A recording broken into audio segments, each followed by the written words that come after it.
malapit na ang taktang panahon na tayo Mamimiss ko si Kuya. ay maghihiwalay. Pero bago dumating ang oras na yun, nais ko kayong bigyan ng isang aral. Kayong Big Six ay binigyan ko ng pagkakataon na i-rank ang inyong mga sarili mula 6th place hanggang Big Winner. Sa inyong anim, 2 lamang sa inyo ang naniniwala na sila ang karapat-dapat na maging Big Winner. Malaking tanong sa aking sarili, bakit? Bakit hindi kayo naniniwala sa inyong mga sarili na kaya ninyong maging Big Winner?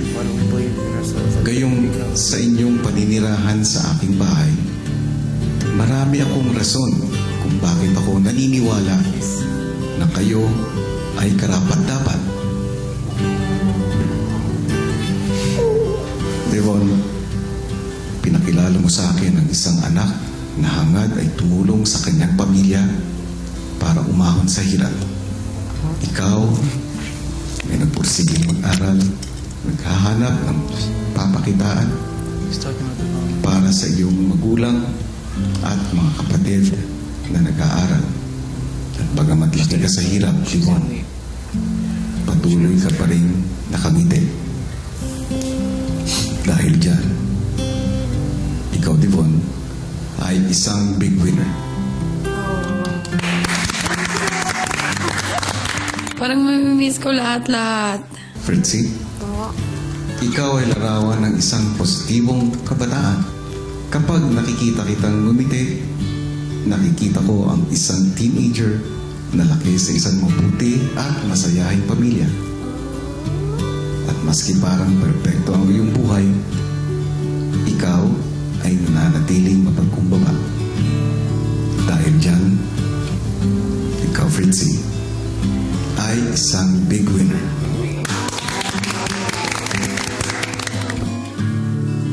Salamat po sa lahat ng naituro nyo sa akin. Ivan, flying to the Philippines away from the comforts of your home and parents is not easy. You wanted a change in your life, and you wanted to make your parents proud. And based on what I see, on how you are as a friend, and how you take care of your housemates, your parents are so very lucky and proud to have you as a son. Because of those reasons, you, Ivan, are a Big Winner. I'm completely overwhelmed with everything this has been for me. James, you are a fun-loving boy. And even though at times you find it difficult to express your feelings, I have no doubt how much you love your family, especially your father.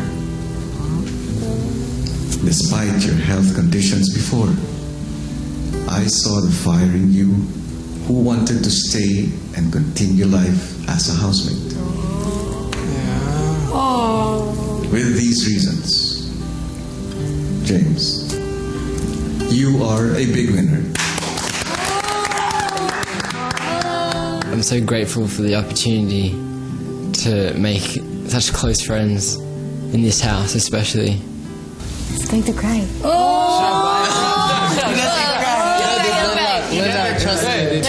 Two is enough. Ryan, Mr. Ban.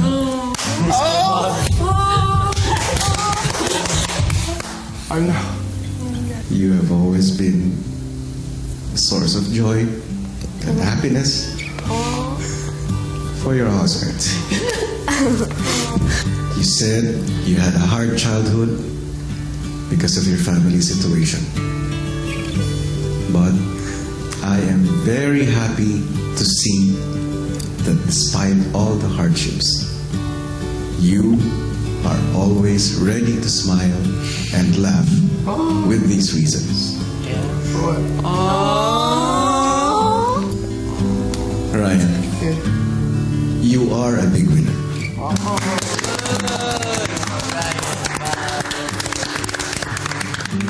imagine, kuya, we came from all different place, and when we met here, oh my God, we become like one, like was one heart.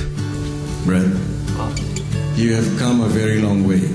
From the bad memories of your past, you've grown up to be a man of courage, a man of strength and love. I admire how you have always stood by your convictions. And that is why your parents and your grandmother should be proud of you. With these reasons, Brett, you are a big winner. You helped me really to grow, to show that I could actually be someone. I could really never thank you enough. I don't know. Lahat kayo ay big winner sa aking puso, housemates.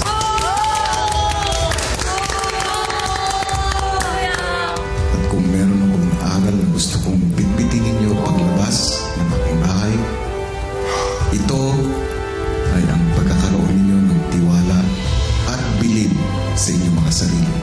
Do not just dream, housemates.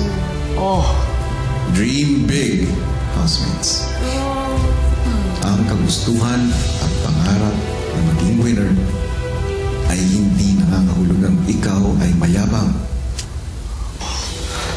Ang mga pangarap ninyo ay nagbibigay sa inyo ng dahilan para mabuhay at maging mabuting tao.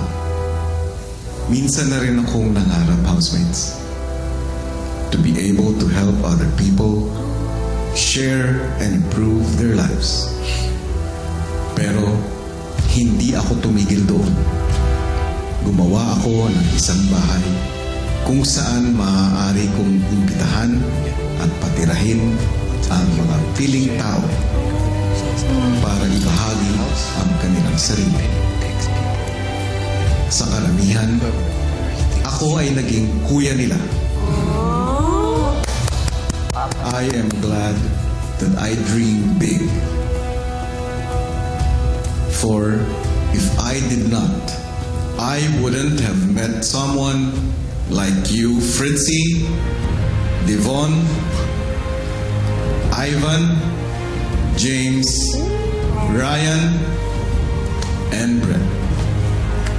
My big six. My big winners. Dream big, housemates. I'm yours. I'm yours.